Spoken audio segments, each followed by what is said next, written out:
Good morning. Pile of oats is quite large. There's maybe just shy of 200 tonne in that pile. The last of it's entering the pit just now, and then we need to start shifting barley. The grain shed that got flooded until we reach a position where it's not wet anymore, and then we'll take all the wet grain off the base and it will need to go through the dryer again. Air's not been released on this, so it won't budge.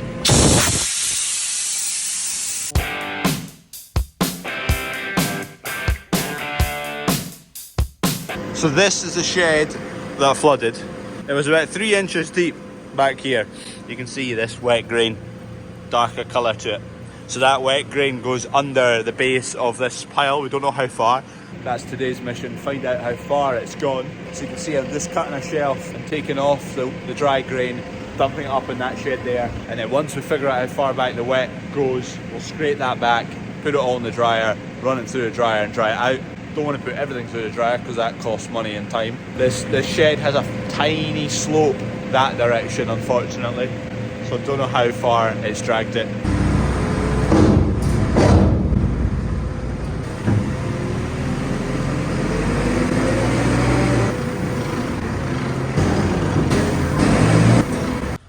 Pretty confident it's still wet back here, but we'll just have a wee look.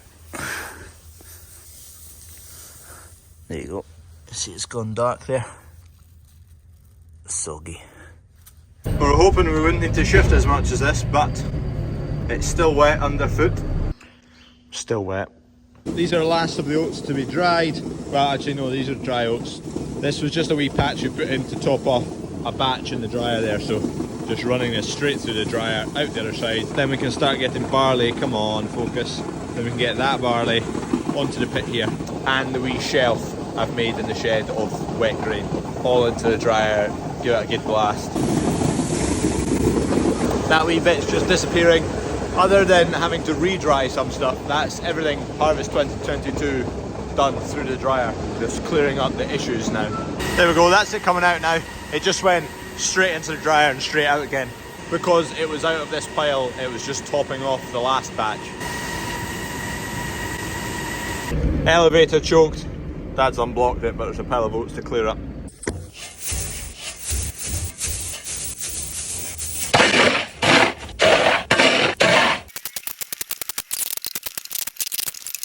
Those oats we've just cleared up, they might have wee bits of barley in it just being in the bottom of the dryer. Just put them in this pile for the creek feed.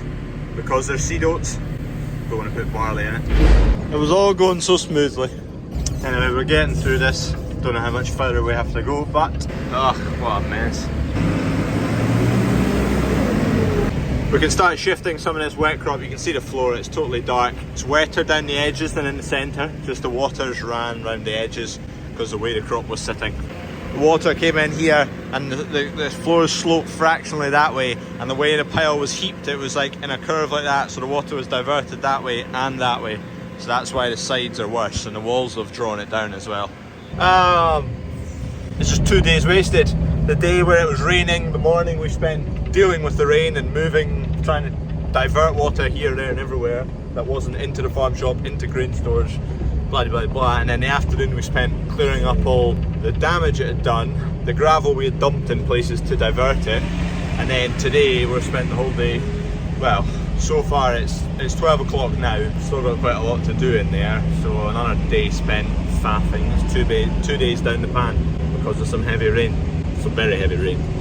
We've found the end of it on this side, still got quite a bit to do on that side. We've hardly touched it over there. All of that's been shifted so far. Probably shifted about 150 tonnes so far. We've made it all the way around. There was a lot more than we first thought there would be. The barley was right out to here, so you can see how much we've shifted. Probably about half the shed. Soya next. So there's 2 piles of soya. Where the soya has been wet, it's already starting to go off and it's producing a bit of a smell. So that wee pile is all getting ditched, annoyingly. This pile, we'll take the top off of it, put it up into a trailer, then clear up all the wet bits that are going off. Limestone, it won't go off, it's literally stone. Get this cleared up and we'll spread that out a wee bit, give it a bit of variation so it can dry out. Soya slices so smoothly. See a wet bit just coming up there, so I'm not far off the depth of where the water's coming up. It is stinking stuff when it goes wet and horrible. Oh. Oh, I hope we didn't spill that over the other side. We're all good. Pit's empty. Dryer's got a wee bit left in it, so I'm just emptying it. When it's on auto and it's emptying, it never fully empties. There's still a wee bit left in the conveyors and elevators. Once you hear that grain falling down the dryer, stop. Yeah, that's good enough. Elevator off, top of the dryer off. So that's everything off right now. So now I'll manually just put it onto an emptying cycle so it doesn't auto trip back onto a filling cycle, so it fully empties. So when the grain comes out the bottom of the dryer, it goes to conveyor 3, which is bottom dryer. Then it goes from there into the elevator, then the elevator into the valve, and the valve directs it either to the shed, which is shed incline, or to the dryer, which is dryer top. So now I want it to the shed, so I'll switch that over there. Wait a second, that light will come on when the valve's moved. There you go. When you're manually working the dryer, you want to turn things on backwards from where the grain's coming from. Because if I turn on a conveyor which is picking up the grain for a starter, it'll then put it to the next one and it won't be on yet. So you work backwards until you reach that one. So if the grain's moving from A via B, C, D to E, you turn on the conveyors backwards. E, oh gee, that's tricky doing the letters backwards. E, D, C, B, A. You turn them on in that direction. And it's the opposite way around when you're turning it off. You do it from the A side, the grain side, to where it's going. Anyway, turn them on back to front. So shed top, that's the last conveyor. So that's it on. Shed incline takes grain to the shed top so it can go on. Then the next one I want is the elevator. That takes grain to incline via this valve, which I've preset to shed. And then the dryer bottom takes grain from the grain dryer to elevator E1. There you go. And I don't need the intake and I don't need the top of the dryer. So now I just manually discharge. That drops grain from this massive hopper into this tiny wee one and then out via these conveyors. Really simple operation to run. It's just when things go wrong, knowing the kind of symptoms of what's happened, and after a few years of using it, you recognise what the issue is. If something's blocked here, you know it's because of this, that and the other thing. But overall, dryer's going really well this year. See the grain coming off there. There we go, all emptied. So I can turn it off, back to front now. Bottom, elevator, incline, top. Happy days. Everything ding. Shut down. Only thing left to do, it needs a clean down. That's all the barley we shifted today. Probably about 170 tonne. A job that shouldn't have needed done. It needs shifted back as well. I'm not doing that today though. Floor needs to dry for a starter, and 2, I don't want to. New wheels have been good. It's been good having something that actually holds air. It's now quite solid. It was quite sloppy, the forklift, for a wee while because all the wheels weren't very good at holding air. I think they look good as well. Let's do some things to this machine. I've half done the change, but here's the other half. That's that dealt with. I've got some LEDs to put on here. Right, I've mounted them. The wiring's all a bit shoddy at the moment, so they'll need to come off at some point because I'm going to paint the bumper. Need to take these wee mounts off as well.